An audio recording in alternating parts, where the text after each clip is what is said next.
இப்போ அதே சாண்ட்ரா எழுந்த உடனே திருப்பி எழுந்து தைரியமாக எழுந்து உள்ளே வந்து உட்காந்தா எல்லாமே அப்படியே தான் உட்காந்துருப்போம். ஒரு மனிதாபிமானம், ஒரு தங்கச்சியா, ஒரு கூட பிறந்தவங்களுக்கு நம்மளுக்கு எதனா ஒன்று ஆகுனா அந்த மாதிரி இறங்கி நம்ம பண்ணணும்.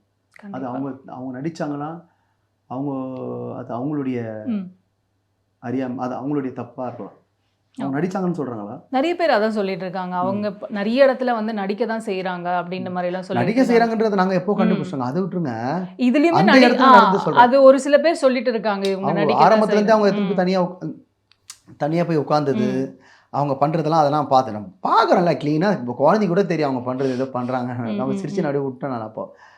ஆனால் கார்டாக்ஸ்களை நடிச்சது உண்மையானு கேட்குறேன். இல்லை, நிறைய பேர் அந்த மாதிரி சொல்லிட்டு இருக்காங்க. அவங்க நடிச்சுட்டு தான் இருக்காங்க. ஏன்னா அவங்களுக்கு தெரியும் இந்த மாதிரி ஒரு பிளான் பண்ணது இவங்களுக்கே தெரிஞ்சிருக்கு. அவங்க புஷ் தான் பண்ண போகிறாங்க அப்படின்ட்டு அவங்களுக்கு ஒரு பிளான் தெரிஞ்சிருக்கு. ஏன்னா அது வந்து குட்டி கார் தானே, உள்ளுக்குள்ளேயே டிஸ்கஷன் நடந்துட்டு இருக்கு. ஸோ அது எப்படி அவங்களுக்கு தெரியாமல் இருக்கும் அப்படின்னு சொல்கிறோம். இவங்க மேலே நான் வந்து இவங்க மேலே தப்பு இதெல்லாம் சொல்ல, இவங்க மேலேயே வந்து கம்முன்னு இருங்கடா, சபரியும் கத்துறான் நானும் கத்துறேன், மாற்றி சபரி வார்த்தை விடுறடா, இது கமருதீன் வார்த்தை விடுறதா நம்ம சொல்கிறோம். அது அவங்களுக்குள்ள இருக்கிற பிரச்சனைங்க. அங்கே அது கேமாக பார்க்குறாங்க அவங்க. நான் அதில் தலையிடல, சபரி தலை. நாங்கள் 2 பேரும் முன்னாடி இருக்கோம். அவங்களுக்குள்ள என்ன மனதாபமோ அவங்கள வந்து இவங்களை என்ன பேசுனாங்களோ திட்டினாங்களோ அதுக்கு அவங்க பண்ணியிருக்காங்க. அவங்க பண்ணாங்க, கீழே வந்தாங்க, நாங்கள் ஹெல்ப் பண்ணோம், அவ்வளோதான்.